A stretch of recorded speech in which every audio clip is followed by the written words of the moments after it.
Hi dears, welcome back. പുതിയൊരു എപ്പിസോഡിലേക്ക് എല്ലാവർക്കും സ്വാഗതം. ഇന്നത്തെ എൻ്റെ വീഡിയോ കുറച്ച് പേര് റിക്വസ്റ്റ് ചെയ്തൊരു വീഡിയോ ആണ്.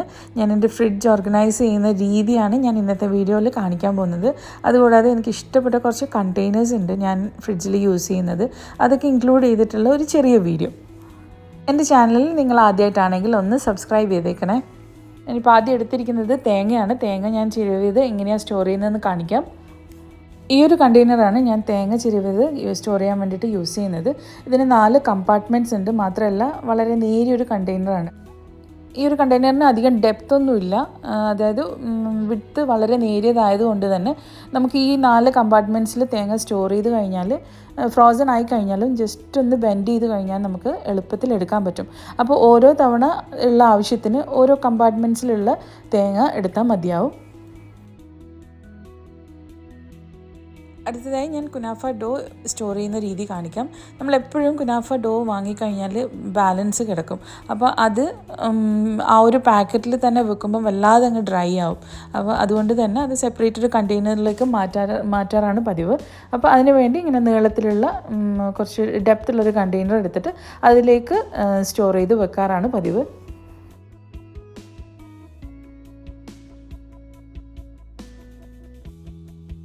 അടുത്തതായിട്ടുള്ളത് കറി ലീവ്സിൻ്റെ സ്റ്റോറേജാണ്.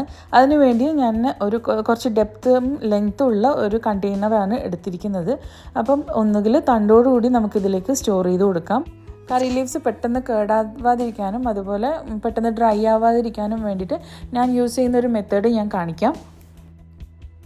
അപ്പോൾ കണ്ടെയ്നർ എടുത്തിട്ടുണ്ട്. ഈ ഒരു കണ്ടെയ്നറാണ് ഞാൻ കറി ലീവ്സിന് വേണ്ടി യൂസ് ചെയ്യുന്നത്. അതിലേക്ക് നമ്മുടെ കിച്ചൺ ടിഷ്യൂ കുറച്ച് നീളത്തിലെടുത്തതിന് ശേഷം 2-3 ഫോൾഡാക്കി വെച്ച് നീളത്തിൽ നമ്മളിതിലേക്ക് ലെയർ ചെയ്ത് കൊടുക്കുകയാണ്. ഏറ്റവും അടിയിലായിട്ട് ലെയർ ചെയ്ത് കൊടുക്കാം. അതിനുശേഷം നമുക്ക് ഒന്നുകിൽ തണ്ടോട് കൂടി ഇട്ട് കൊടുക്കാം, അതല്ലാന്നുണ്ടെങ്കിൽ തണ്ടിൽ നിന്ന് ഊരി മാറ്റിയിട്ട് ഇലകളായിട്ട് തന്നെ ഇട്ട് കൊടുക്കാം. ഇങ്ങനെ ചെയ്യുന്നത് കൊണ്ട് നമുക്ക് നല്ല ഫ്രഷ് ആയിട്ട് തന്നെ കറി ലീവ്സ് കുറച്ച് അധികം ദിവസം സ്റ്റോർ ചെയ്ത് വെക്കാൻ പറ്റും.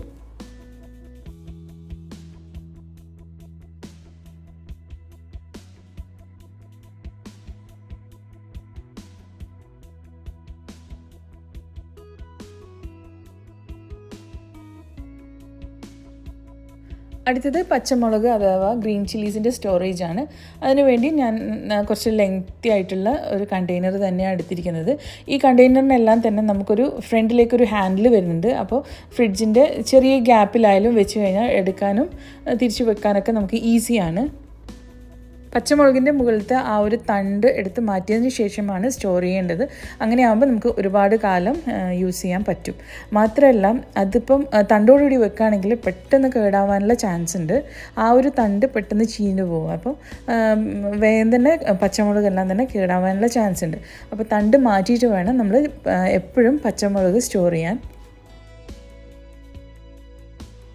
ഇനി നമുക്ക് ലെമൺ സ്റ്റോർ ചെയ്യുന്ന വിധം ഒന്ന് നോക്കാം. ലെമൺ സ്റ്റോർ ചെയ്യാൻ വേണ്ടിയിട്ട് ഏറ്റവും നല്ലത് ഗ്ലാസ് കണ്ടെയ്നേഴ്സാണ്. അതിലാവുമ്പം കുറച്ചധികം ദിവസം നമുക്ക് കേടുകൂടാതെ നമുക്ക് ലെമൺ യൂസ് ചെയ്യാൻ പറ്റും. അപ്പോൾ ലെമൺ എല്ലാം തന്നെ ഗ്ലാസ് കണ്ടെയ്നറിലേക്ക് ഇട്ട് കൊടുത്തതിന് ശേഷം ആ ലെമണിൻ്റെ അതേ ലെവലിൽ തന്നെ നമ്മൾ വെള്ളം ഒഴിച്ചു കൊടുക്കുന്നുണ്ട് ഇതിലേക്ക്. അപ്പോൾ അതിനെക്കൊണ്ടുള്ള ഗുണം എന്ന് വെച്ചാൽ നമ്മൾ നോർമലി ഫ്രിഡ്ജിൽ ലെമൺ വെക്കുമ്പം അത് പെട്ടെന്ന് തന്നെ ഡ്രൈ ആയിട്ട് അതിനകത്തുള്ള ജലാംശം പെട്ടെന്ന് കുറഞ്ഞു പോകാൻ ചാൻസ് ഉണ്ട്. അപ്പോൾ ഇതിങ്ങനെ വെള്ളത്തിൽ സ്റ്റോർ ചെയ്ത് വെക്കുകയാണെങ്കിൽ നമുക്ക് അതിനകത്തുള്ള ആ ഒരു ജലാംശം അതുപോലെ തന്നെ ഉണ്ടാവും. അടുത്തത് ജിഞ്ചർ ആൻഡ് ഗാർലിക്കാണ്. ജിഞ്ചറും ഗാർലിക്കും തൊലിയൊക്കെ കളഞ്ഞതിന് ശേഷം ഞാൻ ഈ ഒരു കണ്ടെയ്നറിലാണ് ഇട്ട് കൊടുക്കുന്നത്. ഈ ഒരു കണ്ടെയ്നറിൻ്റെ പ്രത്യേകത എന്ന് വെച്ചാൽ 2 കമ്പാർട്ട്മെൻ്റ് ഉണ്ട്. നമുക്ക് എപ്പോഴും ജിഞ്ചർ എടുക്കുമ്പോൾ ഗാർലിക്കും ആവശ്യമാണല്ലോ. അപ്പോൾ അത് രണ്ടും കൂടി ഒരു കണ്ടെയ്നറിലാവുന്നതായിരിക്കും ഏറ്റവും നല്ലത്. ഇനിയിപ്പോൾ ജിഞ്ചർ ഗാർലിക് പേസ്റ്റ് ആക്കുകയാണെങ്കിൽ തന്നെ ഞാൻ അതും ഈ ഒരു കണ്ടെയ്നറിൽ തന്നെയാണ് സൂക്ഷിക്കാറ്.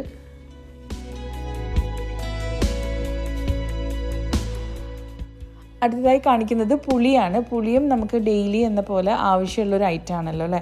അപ്പോൾ അതിനു വേണ്ടി ചില ടൈമിൽ ഉടമ്പുളിയും അതല്ലാന്നുണ്ടെങ്കിൽ നോർമൽ പുളിയും ഇത് രണ്ടും നമുക്ക് വെള്ളത്തിൽ കുതിർത്തതിന് ശേഷം യൂസ് ചെയ്യേണ്ട ആവശ്യം വരാറുണ്ട്.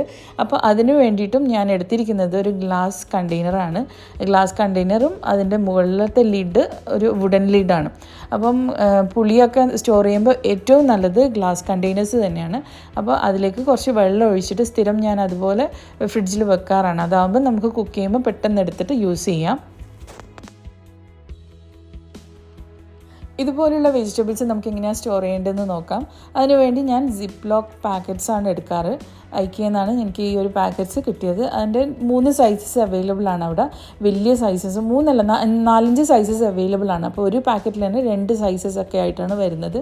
അപ്പോൾ ആ ഒരു സിപ്പ് ലോക്ക് പാക്കറ്റ്സ് വളരെ യൂസ്ഫുൾ ആണ്. അപ്പോൾ ക്യാബേജൊക്കെ വലിയ പാക്കറ്റ്സിലേക്ക് സ്റ്റോർ ചെയ്തിട്ടുണ്ട്. പിന്നെ അതുകൂടാതെ ക്യാരറ്റ്, ഇനി എന്ത് വെജിറ്റബിൾസും നമുക്ക് ഈ ഒരു രീതിയിൽ സ്റ്റോർ ചെയ്യാം. പെട്ടെന്ന് കേടാവാൻ ചാൻസ് ഉള്ള വെജിറ്റബിൾസ് എല്ലാം തന്നെ നമുക്ക് ഒരു ടിഷ്യൂ പേപ്പർ കൊണ്ട് ലെയർ ചെയ്ത് കൊടുത്തതിന് ശേഷം നമുക്ക് സിപ്പ് ലോക്ക് പാക്കറ്റിലേക്ക് ഇട്ട് കൊടുക്കാം. ഇങ്ങനെ ചെയ്യുന്നതിനെ കൊണ്ടുള്ള ഗുണം എന്താണെന്ന് വെച്ചാൽ അതിൽ അധികം വരാൻ ചാൻസ് ഉള്ള ഈർപ്പമൊക്കെ ഈ ഒരു ടിഷ്യൂ പേപ്പർ വലിച്ചെടുത്തോളും. വെജിറ്റബിൾസ് അതുപോലെ ഫ്രൂട്ട്സ് ഞാൻ കുറേ സ്റ്റോർ ചെയ്ത് വെക്കാറില്ല. അപ്പോൾ ഡെയിലി ഉള്ള ആവശ്യത്തിനുള്ള വെജിറ്റബിൾസ് ആൻഡ് ഫ്രൂട്ട്സ് ഒരു 2 ദിവസം കൂടുമ്പോൾ വാങ്ങാറാണ് പതിവ്. തക്കാളി, ഗാർലിക്, പിന്നെ ഗ്രീൻ ചില്ലീസ്, ഇതൊക്കെ നമുക്ക് 3 നേരവും ആവശ്യമുള്ള ഐറ്റംസ് ആണല്ലോ. അതുകൊണ്ട് തന്നെ ആ ഐറ്റംസൊക്കെ കൂടുതൽ സ്റ്റോർ ചെയ്യും. ബാക്കിയുള്ള പച്ചക്കറികളും ഫ്രൂട്ട്സ് എല്ലാം കുറേശ്ശെയായിട്ട് മാത്രമേ സ്റ്റോർ ചെയ്യാറുള്ളൂ. കുക്കുംബറും ഈ ഒരു രീതിയിൽ തന്നെ സിപ്പ് ലോക്ക് പാക്കറ്റിലാക്കിയിട്ടാണ് സ്റ്റോർ ചെയ്യുന്നത്.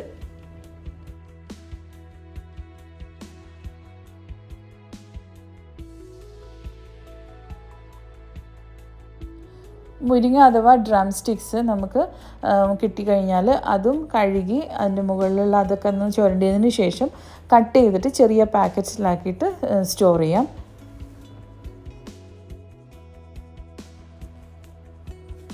നല്ലപോലെ തക്കാളി യൂസ് ചെയ്യുന്ന ഒരാളാണ് ഞാൻ. അതായത് എല്ലാ ഡിഷസിലും എനിക്ക് തക്കാളി കുറച്ച് കൂടുതൽ തന്നെ ഇടണം. അതുകൊണ്ട് തന്നെ തക്കാളി കുറച്ച് കൂടുതൽ തന്നെ സ്റ്റോർ ചെയ്യാൻ ശ്രദ്ധിക്കാറുണ്ട്. അതിന് വേണ്ടിയിട്ടായിട്ട് വലിയൊരു നല്ല ഡെപ്തുള്ള കുറച്ച് സൈസുള്ള കണ്ടെയ്നറാണ് ഞാൻ ഫ്രിഡ്ജിൽ സൂക്ഷിക്കാൻ വേണ്ടിയിട്ട് വെച്ചിരിക്കുന്നത്. അപ്പോൾ ഈ ഒരു കണ്ടെയ്നറിൽ തന്നെയാണ് ഞാൻ ഉള്ളിയും തൊലി കളഞ്ഞ് ഒരു സിപ്പ് ലോക്ക് പാക്കറ്റിലാക്കിയിട്ട് സൂക്ഷിക്കാറ്. ഉള്ളി 2 ദിവസത്തേക്കുള്ള ഉള്ളിയൊക്കെ മാത്രമാണ് തൊലി കളഞ്ഞ് സൂക്ഷിക്കാറുള്ളൂ. ഇനി നമുക്ക് മല്ലിയില അതുപോലെ പുതിനയില ഇത് രണ്ടും സ്റ്റോർ ചെയ്യുന്നത് എങ്ങനെയാണെന്ന് നോക്കാം. അതും നേരത്തെ കാണിച്ചതുപോലെ ഒരു നീളമുള്ള കണ്ടെയ്നർ എടുത്തിട്ട് അതിലേക്ക് ഒരു ലെയർ ടിഷ്യൂ ലൈൻ ചെയ്ത് കൊടുത്തിട്ടുണ്ട് താഴത്തെ ഭാഗത്ത്. എന്നിട്ട് അതിലേക്ക് നമുക്ക് മല്ലിയില ഇട്ട് കൊടുക്കാം. അതിനുശേഷം അതിൻ്റെ മുകളിലും ഒരു ലെയർ ടിഷ്യൂ വെച്ച് കൊടുക്കുന്നുണ്ട്. കാരണം മല്ലിയിലയും പുതിനയൊക്കെ നമുക്ക് പെട്ടെന്ന് കേടാവാൻ ചാൻസ് ഉള്ള ഇലകളാണ്. അപ്പം ഈ ഒരു രീതിയിൽ ചെയ്യുമ്പോൾ നമുക്ക് നല്ല ഫ്രഷ്നെസ്സോടു കൂടി കുറച്ചധികം ദിവസം നീണ്ടു നിൽക്കും.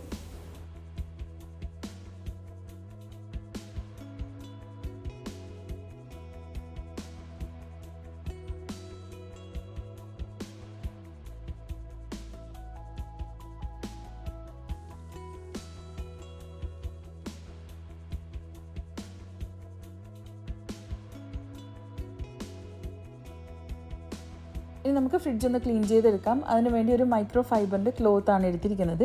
ഈ ഒരു ക്ലോത്ത് ഭയങ്കര യൂസ്ഫുൾ ആണ്. ഈ ഒരു ക്ലോത്ത് എനിക്ക് കിട്ടിയിരിക്കുന്നത് കാർഫോറിൽ നിന്നാണ്. ഇത് ഒരു സെറ്റ് ഓഫ് 4 or 5 പീസസ് വരുന്നത് 10 dirhams മാത്രമാണ്. അപ്പോൾ ഈ ഒരു ക്ലോത്താണ് ഞാൻ ക്ലീനിങ് ആവശ്യത്തിന് കിച്ചണിൽ യൂസ് ചെയ്യുന്നത്.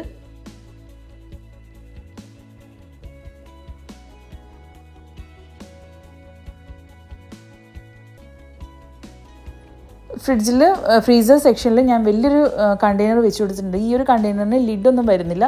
അപ്പോൾ ഇതിലാണ് ഞാൻ എൻ്റെ ചീസ് ഐറ്റംസ് എല്ലാം സ്റ്റോർ ചെയ്യുന്നത്. മൊസറല്ല ചീസ്, അതുപോലെ സ്ലൈസ് ചീസ്, പിന്നെ നമ്മൾ നോർമൽ ക്രീം ചീസ്, ഇതൊക്കെ സ്റ്റോർ ചെയ്യുന്നത് ആ ഒരു ബോക്സിലാണ്.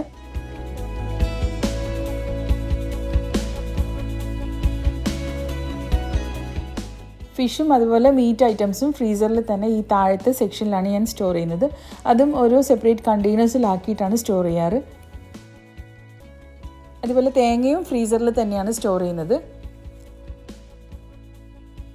ഫ്രഷ് ചിക്കൻ നമുക്ക് യൂഷ്വലി ഈ ഒരു ട്രേയിലാണ് കിട്ടാറുള്ളത്. അങ്ങനെ തന്നെ കൊണ്ടുവന്ന് ഫ്രീസറിൽ വെക്കാറാണ് പതിവ്.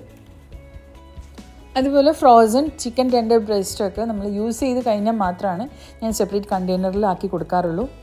എക്സ്ട്രാ വരുന്ന ബർഗേഴ്സ് അതുപോലെയുള്ള ഐറ്റംസ് എല്ലാം തന്നെ ബാക്കി വരുന്നത് ഞാൻ നേരത്തെ കാണിച്ച ആ ഒരു വലിയ കണ്ടെയ്നറിൽ തന്നെയാണ് സൂക്ഷിക്കുന്നത്.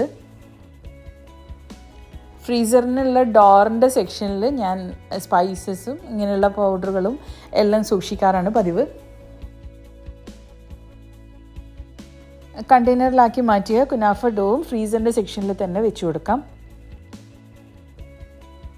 ഇനി നമുക്ക് താഴത്തെ ഭാഗം കൂടി ക്ലീൻ ചെയ്തതിന് ശേഷം ആ ഒരു പോർഷനും കൂടി ഒന്ന് ഓർഗനൈസ് ചെയ്ത് കൊടുക്കാം. സിപ്പ് ലോക്കിലേക്ക് ആക്കിയിട്ടുള്ള എല്ലാ വെജിറ്റബിൾസും ഞാൻ ഫ്രിഡ്ജിൻ്റെ ഏറ്റവും അടിയിലത്തെ ഭാഗത്തുള്ള 2 ബോക്സസിലാണ് സൂക്ഷിക്കുന്നത്. ഫ്രിഡ്ജിൽ ഈ 2 ബോക്സസിൻ്റെ തൊട്ട് മുകളിലത്തെ പോർഷൻ ബ്ലാങ്ക് ആണ്.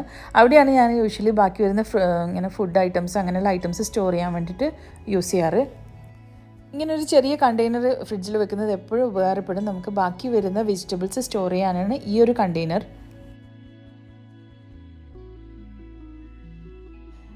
ഫ്രിഡ്ജിൻ്റെ താഴത്തെ പോർഷനിലുള്ള ഏറ്റവും മുകളിലത്തെ ലെയറാണ് നിങ്ങളിപ്പോൾ കാണുന്നത്.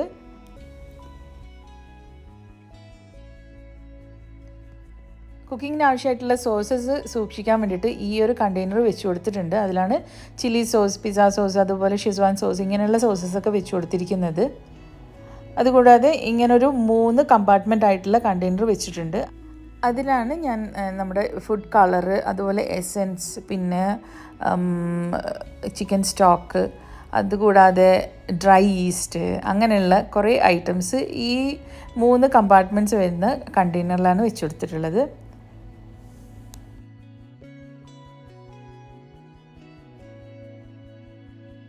മുട്ട യൂഷ്വലി ഞാൻ 2 ബോക്സസിലാക്കിയിട്ട് പുറത്താണ് സൂക്ഷിക്കുന്നത്. നല്ല ചൂടുള്ള സമയത്ത് മാത്രമേ ഫ്രിഡ്ജിൽ വെക്കാറുള്ളൂ.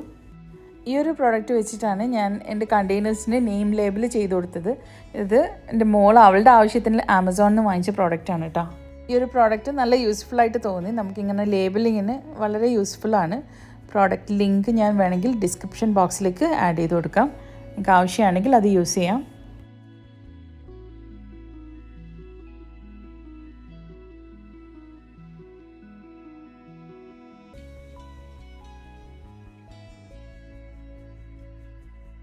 ബട്ടർ സൂക്ഷിക്കാനായിട്ട് ഞാൻ ഇതുപോലൊരു കണ്ടെയ്നറാണ് ഫ്രിഡ്ജിൽ വെച്ച് കൊടുത്തിരിക്കുന്നത്. ഫ്രിഡ്ജിലേക്ക് ആവശ്യമായിട്ടുള്ള ഒരുവിധം കണ്ടെയ്നേഴ്സ് എല്ലാം തന്നെ ഞാൻ വാങ്ങിയത് ഇവിടെയുള്ള ഗിഫ്റ്റ് മാർക്കറ്റിൽ നിന്നും അതുപോലെ 10, 20, 30 ദിർഹംസ് ഷോപ്പിൽ നിന്നുമാണ്. അപ്പോൾ എനിക്ക് തോന്നുന്നു ഓൾ ഓവർ UAE ഒരുവിധം എല്ലാ ഇങ്ങനെയുള്ള കടകളിലും നിങ്ങൾക്കിത് ലഭ്യമായിരിക്കും. മാത്രമല്ല ആമസോൺ അങ്ങനെയുള്ള സൈറ്റ്സിലും ഈ വക കണ്ടെയ്നേഴ്സ് ഉണ്ട്. നാട്ടിലായാലും നിങ്ങൾക്കൊന്ന് നോക്കിയാൽ മതി. വേണമെങ്കിൽ നാട്ടിലുള്ളവർക്കായിട്ട് ലിങ്ക് വേണമെങ്കിൽ ഡിസ്ക്രിപ്ഷൻ ബോക്സിലേക്ക് ആഡ് ചെയ്യാം. ഈ ഒരു രീതിയിൽ ഓർഗനൈസ് ചെയ്ത് കഴിഞ്ഞാൽ എന്നെ സംബന്ധിച്ചിടത്തോളം ഒരുപാട് ടൈം സേവിങ് ആയിട്ട് തോന്നിയിട്ടുണ്ട്. മാത്രമല്ല നല്ലൊരു മൂഡോടുകൂടി നമുക്ക് കിച്ചണിൽ ഇറങ്ങിയിട്ട് ഫുഡൊക്കെ പ്രിപ്പയർ ചെയ്യാൻ പറ്റും. ഈ ഒരു വീഡിയോ നിങ്ങൾക്ക് ഇഷ്ടമായിട്ടുണ്ടെങ്കിൽ അതുപോലെ ഉപകാരപ്രദമായിട്ട് തോന്നിയിട്ടുണ്ടെങ്കിൽ തീർച്ചയായും ലൈക്ക് ചെയ്യുക, മാക്സിമം ഷെയർ ചെയ്ത് സപ്പോർട്ട് ചെയ്യുക. പുതിയൊരു വെറൈറ്റി വീഡിയോ ആയിട്ട് നമുക്ക് ഉടൻ തന്നെ കാണാം. Until then, take care. Thank you.